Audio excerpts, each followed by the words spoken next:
सदा इन्वेस्टिगेशन का मतलब जांच पड़ताल करे।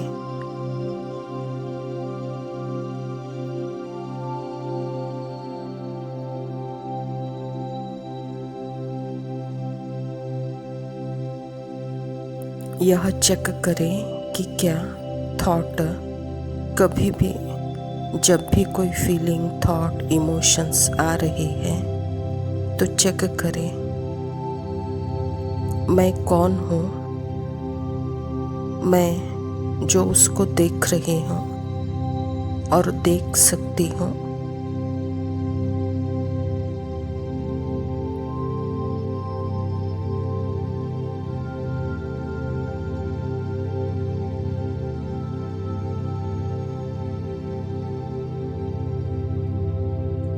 और अलग महसूस कर सकती हूँ और किसके आधार पर यह थॉट्स आ रहे हैं, किसके आधार पर फीलिंग्स आ रही हैं।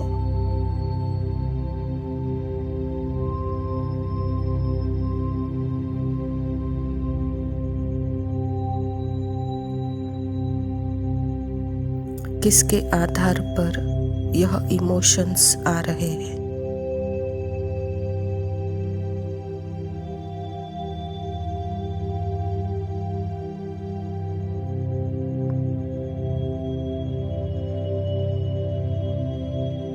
यहाँ कोई भी एक्शन में आने से पहले और फिर चेक करें,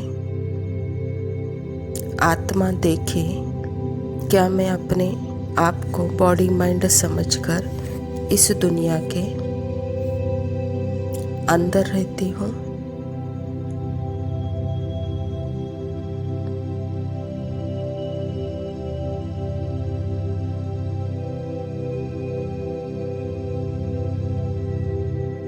और इस दुनिया के अंदर रहते हुए अपने आप को मनुष्य समझते हुए फिर कोई थॉट, फीलिंग, इमोशन, सेंसेशन को चेक कर रही हूँ।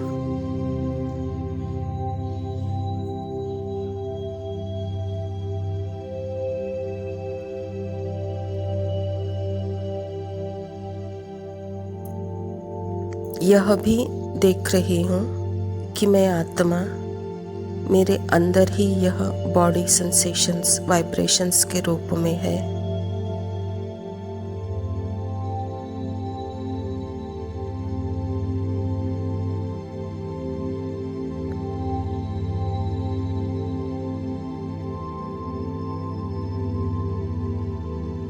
यह दुनिया मेरे अंदर इमेजेस के रूप में है।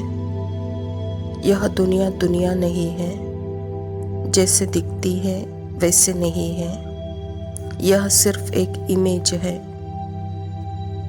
जो कि मैं अगर 4 डायमेंशन माइंड के फिल्टर्स थ्रू देखती हूँ, अर्थात समय और स्पेस के बाहर आकर देखती हूँ।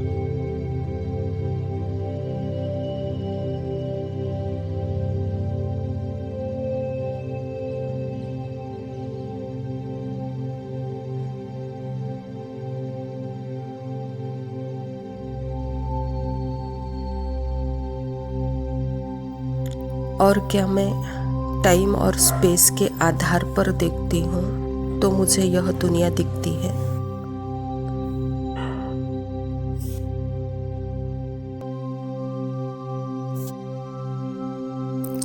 क्या यह दुनिया मेरी पहचान है?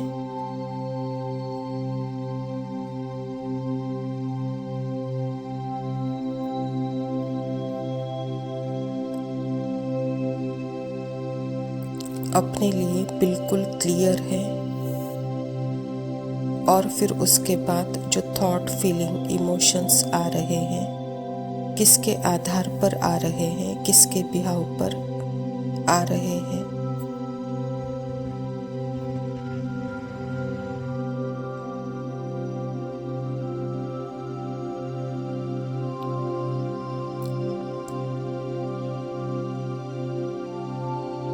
बॉडी बोल सकती है, थॉट हर्ट हो सकते हैं, आत्मा का नेचर है, हर्ट होने का है ही नहीं, हो ही नहीं सकता। तो फिर कौन बोल रहा है मन में? किसकी आवाज़ है? किसके बिहाव पर मन में यह आवाज़ें चल रही हैं?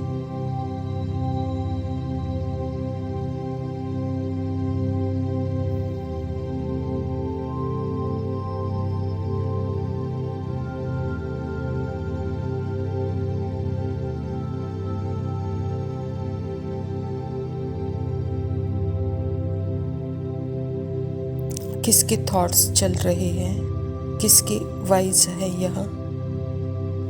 पता चलता है कि मैं तो एग्जिस्ट ही नहीं कर सकती। जो बोल रहा है मन में वह एग्जिस्ट ही नहीं करता।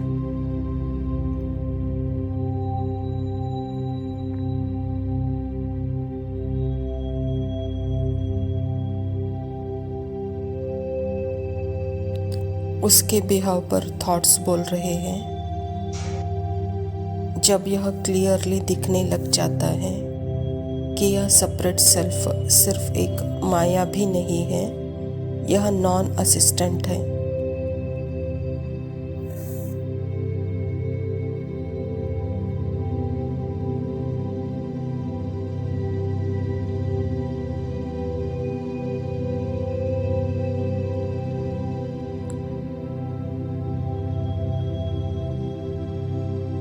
वह तो सहायक ही नहीं है। देखने से बार बार आत्मा देखती है हमारे जो सेपरेट सेल्फ की जो इच्छाएं होती हैं, तो यह चिड़चिड़ापन, हताश, मर्ज होने लगती है।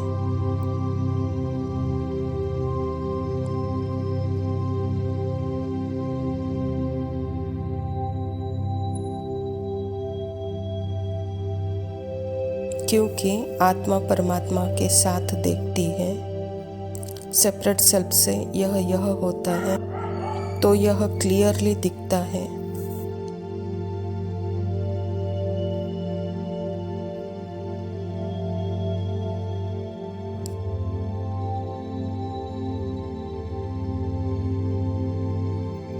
इसीलिए हम बार बार पूरे दिन यही चेक करते हैं, बाबा सब किसके आधार पर यह मूवमेंट चल रही है।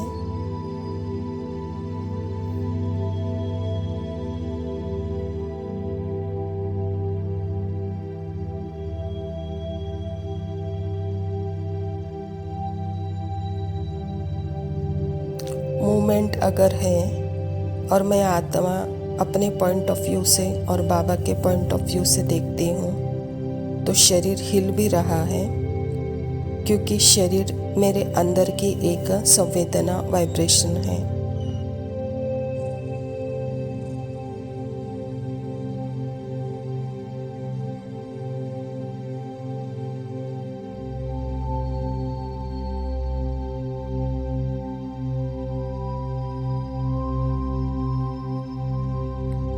जो मूवमेंट दिख रहा है वह भी एक धोखा है माइंड के फिल्टर से देखते हैं तो।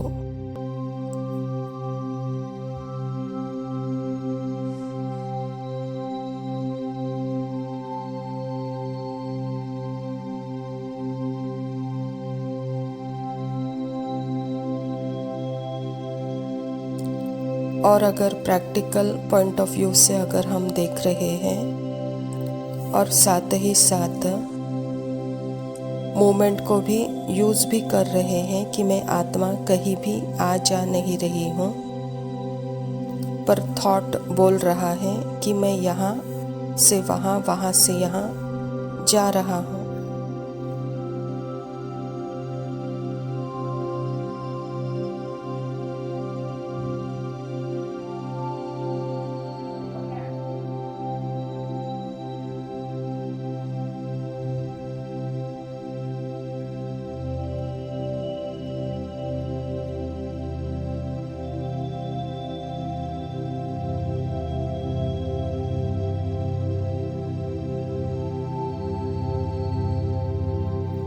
और अगर उदास का, हताश का थॉट भी आया तो वह बहुत जल्दी मूव होता है, क्लियरली मूव होता है।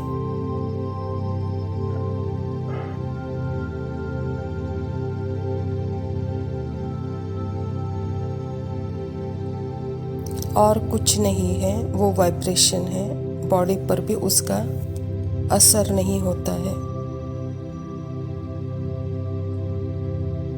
बहुत क्विक महसूस होता है और कोई फर्क भी नहीं पड़ता है।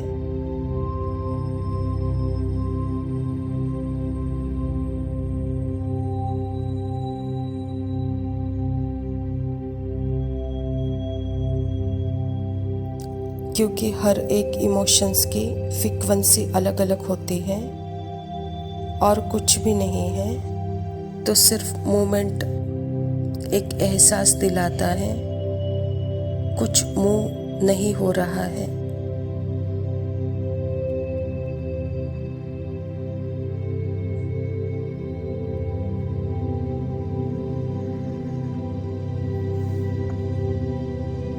खुली नज़र से बाबा के साथ आत्मा देखती है तो फिर हमें पता चलता है वह टाइम और स्पेस में नहीं है और यह सेंसेशंस, फीलिंग बाकी कुछ भी नहीं है। इसको लेबल, डिस्क्रिप्शन नहीं लगाते हैं तो ऑटोमेटिकली धीरे धीरे वह सेपरेट सेल्फ मर्ज हो जाता है।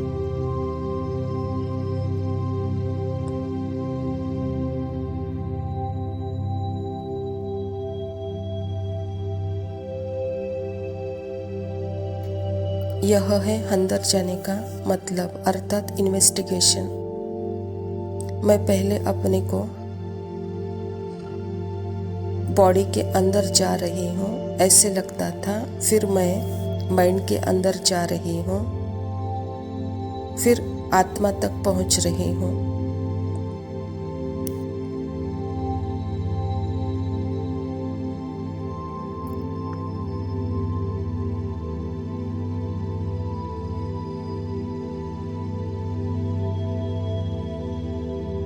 बट एक्चुअल में होता क्या है, जब हम अपने आप को जानते हैं, पहचानते हैं, तो हमें लगता है बॉडी भी गायब, माइंड भी गायब और यह सब कुछ मेरे अंदर है। यह है फाइनल अंडरस्टैंडिंग।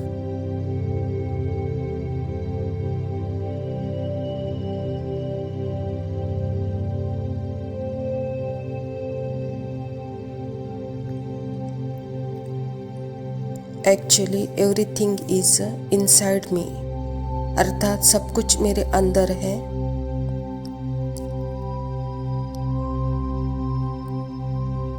यहाँ अंदर जाने की भाषा ही खत्म होती है।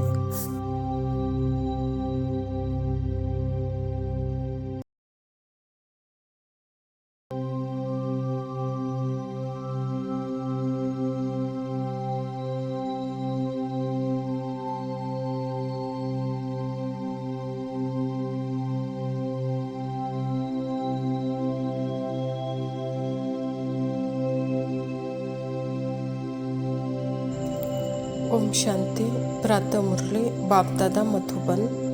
मीठे बच्चे, तुम्हारा फर्ज है सबको स्थायी सुख और शांति का रास्ता बताना। शांति में रहो और शांति की बख्शिश इनाम दो।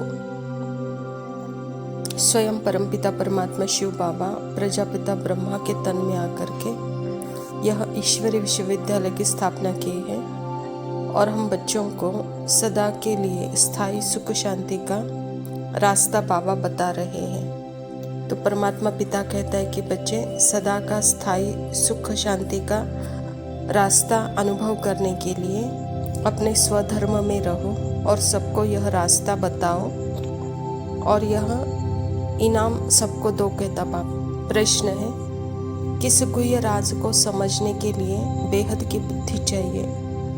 ड्रामा की जो सीन जिस समय चलनी है उस समय ही चलेगी, इसके एक्यूरेट आयु है। बाप भी अपने एक्यूरेट टाइम पर आते हैं, इसमें 1 सेकंड का भी फर्क नहीं पड़ सकता है। पूरे 5000 वर्ष के बाद बाप आकर प्रवेश करते हैं। यह गुह्य राज समझने के लिए बेहद की बुद्धि चाहिए।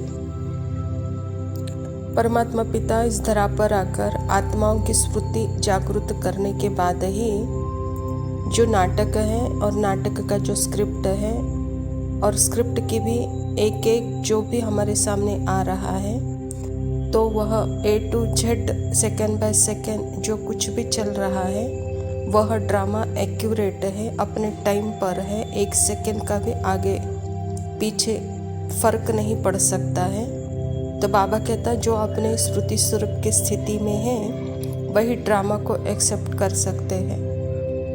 तो यह गुह्य राज जानने के लिए स्मृति स्वरूप आत्माएं की जैसे कि बेहद की बुद्धि है, और इस बेहद की बुद्धि से ही यह गुह्य राज समझ सकते हो, कहता बाबा। धारणा के लिए मुख्य सार है, पहला पॉइंट है इस असुरी दुनिया में बहुत बहुत सहनशील बनकर रहना है। कोई गाली दे, दुख दे तो भी सहन करना है। बाप की श्रीमत कभी छोड़नी नहीं है। परमात्मा पिता हम बच्चों को स्मृति दिलाकर, बच्चे आपका नेचर ही है सहनशीलता, अर्थात आपकी शक्ति है समाने की शक्ति, सहन करने की शक्ति। तो जो आपकी शक्तियाँ हैं वह अपने कर्म में, एक्शन में दिखाओ, कहता बाबा, क्योंकि अभी समय ही ऐसे आने वाला है। बाबा कहता यहाँ पे देहाभिमान में आकर अपने अवगुणों का दर्शन नहीं करो, क्योंकि यह दुनिया है ही अभी असुरी, सभी देहाभिमान में फंसे हुए हैं। तो आप सदा स्मृति स्वरूप होकर अपने गुण और शक्तियों का प्रदर्शन करो। अर्थात अगर कोई आपको गाली भी दे तो आप उनको फूल बरसाओ, थोड़ा सहन करो। यही परमात्मा की श्रीमत हम बच्चों के प्रति है। दूसरा पॉइंट है डायरेक्ट बाप ने पावन बनने का फरमान किया है, इसीलिए कभी भी पतित नहीं बनना है। कभी कोई पाप हो तो छिपाना नहीं है। परमात्मा का डायरेक्शन हम बच्चों के प्रति है। अभी के समय बच्चे कोई भी पाप अभी नहीं करो। अगर कोई पाप भी होता है तो मुझे बताओ। और सबसे बड़ा डायरेक्शन है सदा पवित्र होकर रहो, यह परमात्मा का फरमान है। वरदान है एक नामी और इकोनॉमी के पाठ द्वारा हलचल में भी अचल अड़ोल भव। समय प्रमाण वायुमंडल अशांति और हलचल का बढ़ता जा रहा है। ऐसे समय पर अचल अड़ोल रहने के लिए बुद्धि की लाइन बहुत क्लियर होनी चाहिए। इसके लिए समय प्रमाण टचिंग और कैचिंग पावर की आवश्यकता है। इसको बढ़ाने के लिए एक नामी इकोनॉमी वाले बनो। एक नामी और इकोनॉमी करने वाले बच्चों की लाइन क्लियर होने के कारण बाप दादा के डायरेक्शन को सहज कैच कर हलचल में भी अचल अड़ोल रहते हैं। बाबा समय अनुसार वातावरण जो परिवर्तन होने वाला है और अभी के समय अशांति और हलचल बढ़ने वाला है यह बता रहे हैं। तो ऐसे समय पर बच्चे अपनी स्थिति सदा अचल अड़ोल और बुद्धि की लाइन सदा बाबा के साथ क्लियर रखो, क्योंकि बाबा समय अनुसार आपको टचिंग करेगा तो आप में वह कैचिंग पावर की आवश्यकता है। तो उसके लिए बाबा कहता बच्चे एक नॉमी और इकोनॉमी वाले बनो, जिससे बच्चों की लाइन क्लीन क्लियर होगी, कहता बाबा। तो इसके लिए सदा बाबा के डायरेक्शन को सहज कैच कर सकेंगे। स्लोगन है स्थूल सूक्ष्म कामनाओं का त्याग करो, तब किसी भी बात का सामना कर सकेंगे। आत्मा सदा ही सर्व कामनाओं से, सर्व इच्छाओं से वह परे है। तो अपने स्मृति स्वरूप की स्थिति से जो स्थूल सूक्ष्म कामनाएं हैं, बाबा कहता बच्चा अभी थोड़े समय के लिए त्याग करो, तब आप में सामना करने की शक्ति आएगी। अच्छा मीठे मीठे सिखिलते बच्चों प्रति माता पिता बाप दादा का याद प्यार और गुड मॉर्निंग। रूहानी बाप रूहानी बच्चों को नमस्ते। हम रूहानी बच्चों के रूहानी माता पिता बाप दादा को याद प्यार और नमस्ते। लव यू पापा, शुक्रिया। ओम शांति। रसों में श्रेष्ठ है ये शिव रस, नारायणी नशे में ले जाता है ये स्नेह रस।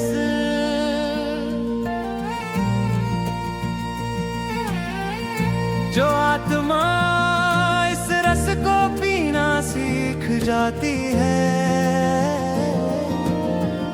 वो आत्मा फिर दुख तकलीफ कभी नहीं पाती है। शिव रस आत्म स्मृति दिलाता, आत्मा का सोया भाग्य जगाता।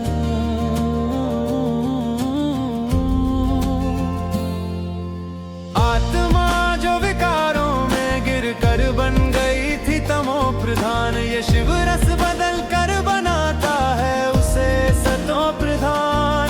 इस रस में जो आत्मा डूब जाती, स्वर्ग में वही अमर पद पाती।